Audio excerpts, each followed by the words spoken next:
Politics certainly has been an eventful year in Florida politics, from dealing with the pandemic to the election. And former State Senate President Mike Haridopolos has stuck around from the 7 o'clock hour and joins us now. Mike, thanks for sticking around. I'm looking forward to this list.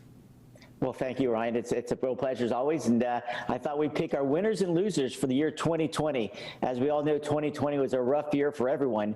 And we're just glad that the vaccine is available. And hopefully this will help expedite this terrible affliction is facing our country and the world. But that said, we pick our winners. And let's start with the losers on the first side. And unfortunately, despite the big win for Joe Biden nationally, in Florida, the big losers, in my opinion, for Florida were the Democratic Party. Despite equal money, meaning for years and years, Republicans always had more money. This year, the Democrats had as much, if not more money than Republicans, and yet they lost 2 congressional seats, they lost 5 House seats, and 1 Senate seat. And the Republicans now continue to dominate in Tallahassee despite equal money in the campaign. So I picked unfortunately for the Democrats, my loser of the year, the Democrat Party. And that's why they're changing horses, picking a new chairman coming up real soon. Yeah, they're talking leadership as a result. Also some Democrats on the winning side as well. Who else won this year? Well, in my opinion, the big Democrat winners this year is going to be Stephanie Murphy, the local congresswoman from Orlando, has really bona fides to be a statewide challenger to either Marco Rubio in the Senate race in 2022 or perhaps Ron DeSantis in the governor's race in 2022. She is in a tough, what we would call a swing district. She's won now for the 3rd time after defeating John Mica 6 years ago, a longtime incumbent. She has raised her profile, and so my guess is that she will be the person that most Democrats look to run statewide and defeat one of the sitting the U.S. senators or, of course, our governor, Ron DeSantis. So I would pick her as a winner. She has a real opportunity to take advantage of this momentum she's built up in the last few years. Yeah, it's a great point, Mike. And she's also the chief deputy whip, which makes her a lot more powerful in Congress as well. Other winners from us?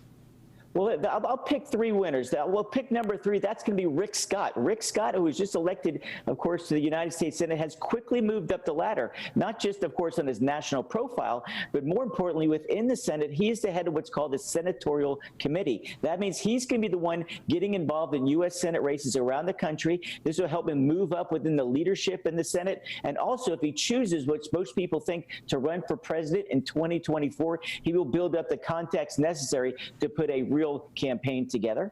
A second big winner, we'll put number 2, is Joe Gruters. Joe Gruters, for those who don't know, is a state senator here in Florida, but also the chairman of the Republican Party. And given my loser of the year, it would only make sense the winner of the year would be the Republican Party. Again, they picked up House seats, they picked up Senate seats, and they picked up 2 congressional seats. And Donald Trump won by almost 4 percentage points here in Florida, which is a big win. But my big winner for the 2020 year is as the Republicans in the state legislature. 2 weeks before the election was scheduled to end, everybody, including me, thought they would lose seats in both the House and Senate. And guess what? The exact opposite happened. A lot of money came in for the Democrats from Soros, Bloomberg, etc. in a reapportionment year, but instead Republicans actually cemented their majorities, and they will run the legislature during reapportionment, I mean, when they redraw the lines for Congress and the state legislature. So my big winners for 2020, Wilton Simpson, the Senate president, and the Speaker of the House, Chris Sprowls. They will have increased majorities in a very partisan time period, and they're my winners of the year for 2020. Busy 2020. Mike, I write you as a write-in candidate for your list as well. You've done a great job in 2020. Appreciate all the insight. You guys are great. Appreciate the opportunity. Have a wonderful, happy New Year. And again, Merry Christmas to everyone out there. From my family to yours. Sounds great, Mike. Thanks. Good stuff for sure. That's former State Senate President Mike Haridopolos with the good and the bad from 2020. Well, coming up, we're talking about